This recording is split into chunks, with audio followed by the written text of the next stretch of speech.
fin octobre qu'il a révélé son intention ou son projet de révision de la Constitution, et depuis il n'y a pas eu beaucoup de choses, il n'y a pas eu plus de choses très claires.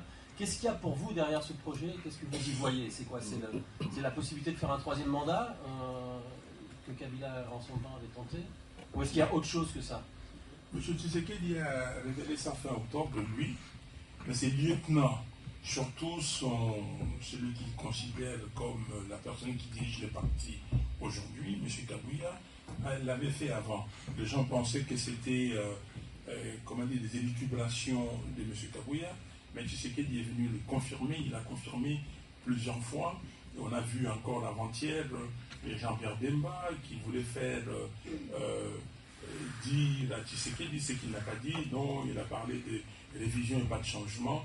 Je crois que le président Biden avait tapé dessus et c'est comme ça qu'il a, Jean-Pierre Bemba a dit ce qu'il a dit, mais hier son parti a fait un rétropédalage pour dire qu'il soutenait le projet de révision par changement de la Constitution. M. Tshisekedi veut demeurer au pouvoir.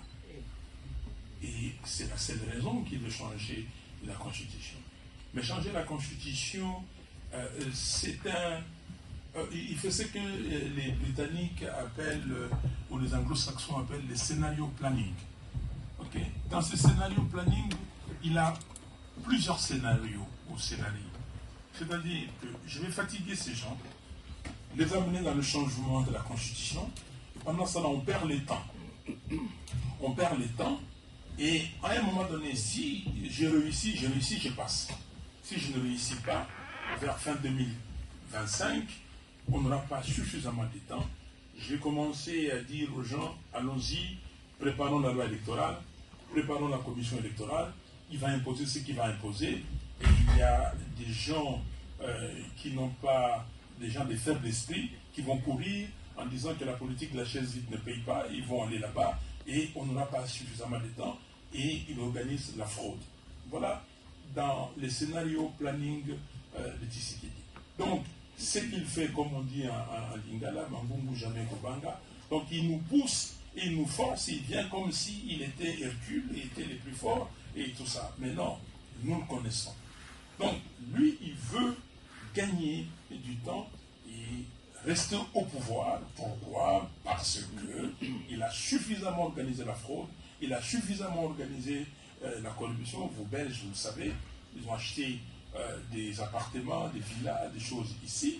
Et après, à Dubaï, partout. Il veut protéger ça, lui, pour lui et sa famille. Vous avez appris, et ça, je demanderai, moi, à l'administration belge, de me dire comment un procureur de la République, on connaît ce qu'il gagne par mois, et qu'il touche par mois, va acheter un appartement ici, une propriété de 900 000 $.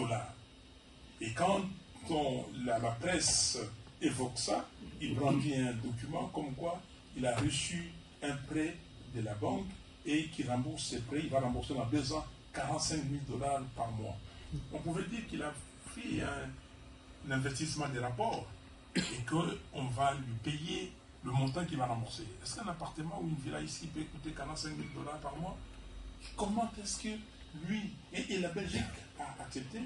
Comment est-ce que les 900 000 $ sont tombés dans les comptes du propriétaire de la personne qui a vendu cela?